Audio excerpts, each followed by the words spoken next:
Friends, मैं doctor Deepa Kaushik, associate professor history, video lecture की श्रृंखला में आपका स्वागत है।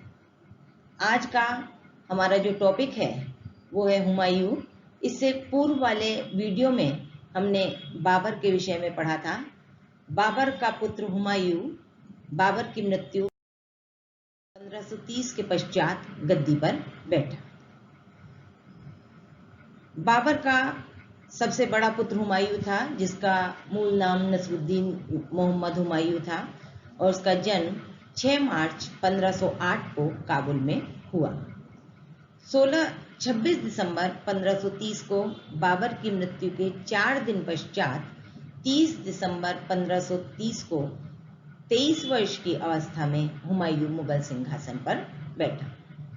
लेकिन जब हुमायूं मुगल सिंहासन पर बैठा तो उसके लिए दिल्ली का सिंहासन जो था वो कांटों की सेज के रूप में आया, क्योंकि भारत विजय के उपरांत बाबर को इतना समय नहीं मिल पाया कि वो साम्राज्य को व्यवस्थित व सुसंगठित कर पाता। अतः हुमायूं को एक अव्यवस्थित व विशृंखलित राज्य मिला और साथ ही हुमायूं का व्यक्तिगत चरित्र जो था वो भी इसके लिए जिम्मेदार था। अतः हम ये देखते हैं कि गद्दी पर बैठने के पश्चात बाबर को बहुत सी कठिनाइयों का सामना करना पड़ा। जैसे बाबर की विरासत में वही कि बाबर ने जिन क्षेत्रों पर, जिन इलाकों पर अधिकार कर लिया था, उसने राजपूतों को परास्त किया, अफगानों को परास्त किया, इब्राहिम लोदी को परास्त करके उसने मुगल साम्राज्य की स्थापना की। लेकिन उस विरासत को सुव्यवस्थित ढंग से स्थापित करने का उसके पास समय नहीं था, और क्योंकि वो उसका जीवन अल्पकालिक रहा तो ऐसे में जो दोषपूर्ण शासन व्यवस्था स्थापित हो गई थी उसे भी वो सही रूप से स्थापित नहीं कर पाया। जिस समय बाबर भारत में आया था उस समय और निरंतर युद्धों में लगे रहने के पश्चात बाबर ने जो राजकोष छोड़ा वो रिक्त था, क्योंकि इससे पूर्व जब वो लगातार युद्धों में व्यस्त था और उसके जो साथी सैनिक थे वो अपने देश काबुल जाने के लिए प्रयासरत थे। ऐसी स्थिति में बाबर कभी उन्हें मनोवैज्ञानिक रूप से ढाढ़स बंधाकर, कभी उन्हें धन देकर, इस तरह उन्हें अपने पक्ष में करने में सफल रहा और उन्होंने बाबर का साथ भी दिया। लेकिन जब हुमायूं गद्दी पर बैठा तो उसके हाथ रिक्त राजकोष लगा। नेक्स्ट आता है सैन्य संगठन में दोष। अब सैन्य संगठन जो था उसमें क्योंकि अलग अलग क्षेत्रों के सैनिक भर्ती किए गए थे, हर एक जो सैनिक था वो पूर्ण रूप से कुशल सैनिक नहीं था, तो ऐसी स्थिति में उन्हें, और वो अनुशासित भी नहीं थे, एक बाबर में एक नेतृत्व की क्षमता थी। उसने उन सैनिकों को जो उनके छोटे मोटे दोष थे उन्हें दूर करने का प्रयास किया। लेकिन जब हुमायूं गद्दी पर बैठा तो ये अनुशासनहीनता, कार्य के प्रति समर्पण की भावना धीरे धीरे सैनिकों में कम होती गई। नेक्स्ट आता है हुमायूं के भाई, कि हुमायूं के जो अन्य भाई थे अस्करी, कामरान, हिंदाल, ये जो थे ये भी बाबर की मृत्यु के पश्चात अलग अलग राज्य जो इनके पास थे, जिनके सूबेदार थे, उसमें इन्होंने अपनी स्वतंत्र सत्ता स्थापित कर ली थी और ये हुमायूं को सहयोग करने के लिए तैयार नहीं थे। हालांकि हिंदाल जो था उसने हुमायूं का सहयोग किया। मिर्जावर और उसके जो संबंधी थे वो भी हुमायूं के लिए परेशानी उत्पन्न कर रहे थे। साथ ही अफगानों को बाबर ने परास्त किया, इब्राहिम लोदी को परास्त किया, मोहम्मद खां लोदी को परास्त किया बिहार में।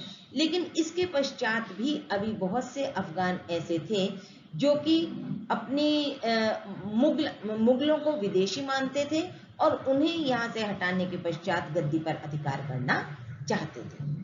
फिर हुमायूं की चारित्रिक दुर्बलताएं जो थी कि उसका राजकाज की ओर बहुत अधिक ध्यान नहीं था, वो अपना अधिकतर टाइम जो था वो अपने शौक पूरे करने में व्यतीत किया करता था। साथ ही साथ हम देखते हैं कि पिता, वो पुत्र के रूप में भी वो कोई बहुत योग्य सिद्ध नहीं हुआ। साथ ही साथ हुमायूं का जो साम्राज्य विभाजन था कि काबुल किसी को, कंधार किसी को, तो इस हिसाब से हुमायूं का साम्राज्य विभाजन भी उसके लिए परेशानी का एक सबब रहा। वो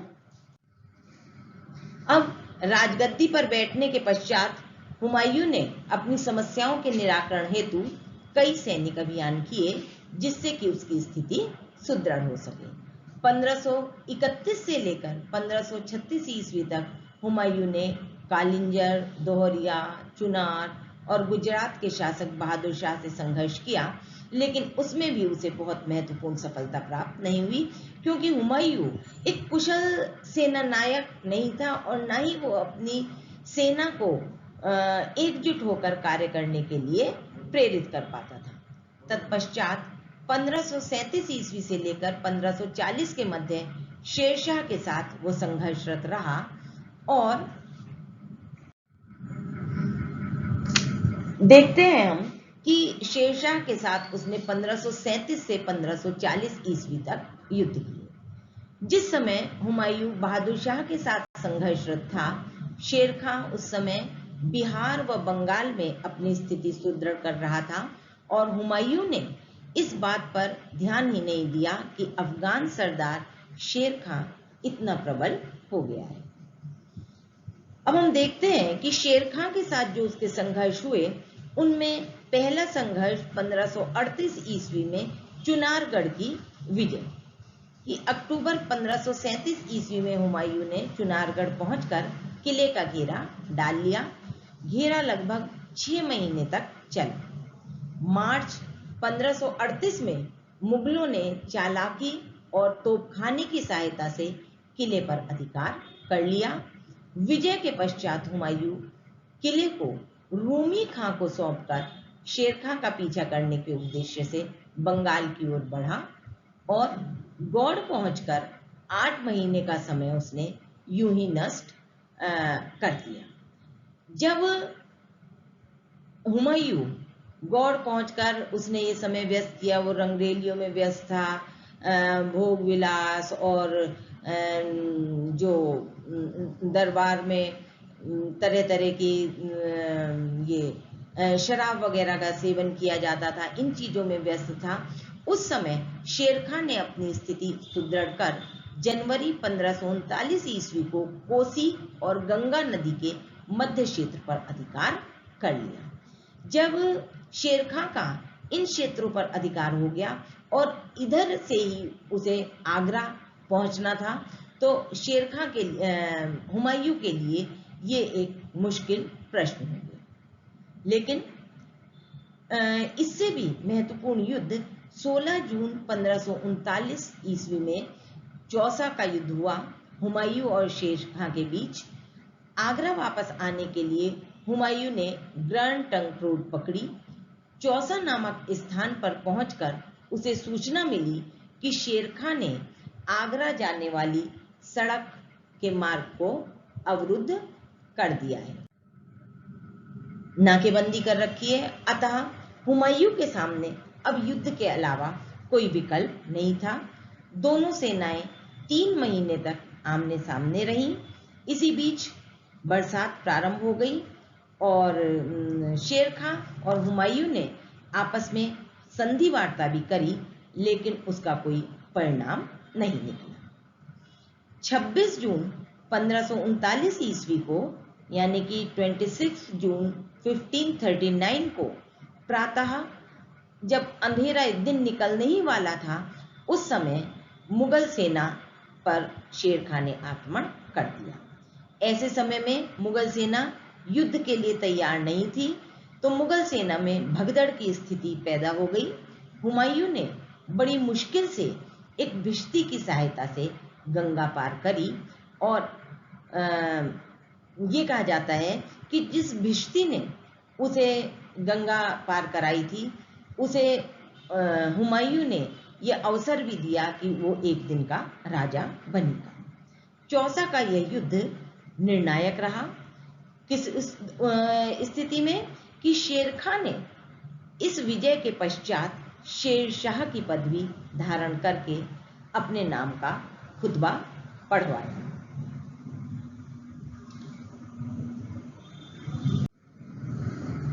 अब नेक्स्ट युद्ध आता है कि 17 मई 1540। तो हम देखते हैं कि चौसा का युद्ध शेर खां के लिए बहुत अधिक इम्पोर्टेंट था, क्योंकि उसके माध्यम से शेरशाह जो था वो अब एक तरह से मुगल सत्ता इस समय अब हुमायूं के हाथ से खिसकती और पुनः अफगानों के हाथ में आती नजर आ रही थी। नेक्स्ट युद्ध हुआ कन्नौज, या इसे बिलग्राम का युद्ध भी कहते हैं। आगरा पहुंचकर हुमायूं पुनः युद्ध की तैयारी में लग गया और लगभग 40,000 सैनिकों के साथ शेरशाह की ओर बढ़ा। दोनों सेनाएं कन्नौज के निकट आमने सामने आ गईं। 1.5 माह की प्रतीक्षा के बाद 17 मई को अब मुगल सेना वर्षा के कारण ऊंचे स्थान पर जाने के जब प्रयास में थी, तब अफगानों ने उन पर आक्रमण कर दिया। मुगलों ने यद्यपि डटकर इसका मुकाबला किया, लेकिन शेरशाह के सामने मुगल सेना के पैर उखड़ गए और वह भाग खड़ी हुई। हुमायूं व उसके भाई बहुत मुश्किल से जान बचा पाए। तो हम देखते हैं कि शेरशाह और हुमायूं के लिए चौसा का युद्ध और कन्नौज का युद्ध जो था वो बहुत ही अधिक महत्वपूर्ण था, और हुमायूं के लिए एक तरह से शेरशाह के लिए तो ये एक उपलब्धि थी, लेकिन दूसरी तरफ हुमायूं जिसे कि सत्ता विरासत में प्राप्त हुई है, वो अब उसके हाथ से निकलती नजर आ रही थी। अब इस युद्ध के बाद स्थिति ये हो गई कि कन्नौज का युद्ध मध्य युग का एक परिवर्तन बिंदु था, क्योंकि अब सत्ता परिवर्तन का समय आ गया था। इस युद्ध में मुगलों की सत्ता समाप्त करके दिल्ली का साम्राज्य अफगानों के सिर पर आ गया। यहाँ से हुमायूं आगरा और फिर पंजाब की तरफ गया, लेकिन शेरशाह ने हुमायूं से उत्तर भारत की सत्ता छीन ली।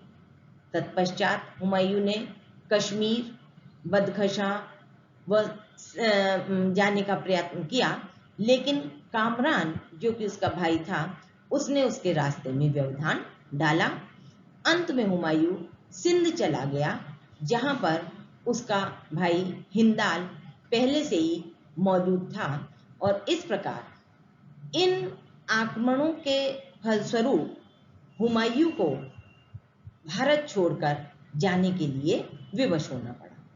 यद्यपि हम देखते हैं कि उसके ये जो 15 वर्ष थे ये काफी कठिनाई में बीते, और 15 वर्ष पश्चात एक बार पुनः हुमायूं दिल्ली के सत्ता पर बैठा, लेकिन इस समय जो उसका कार्यकाल था वो केवल यहीं तक का रहा, और 5 वर्ष के लिए शेरशाह सूरी गद्दी पर बैठा और उसने साम्राज्य को एक नवीन दिशा दी। Thank you. आज का लेक्चर हम यहीं समाप्त करते हैं। नेक्स्ट लेक्चर में जल्दी ही आपसे मिलेंगे।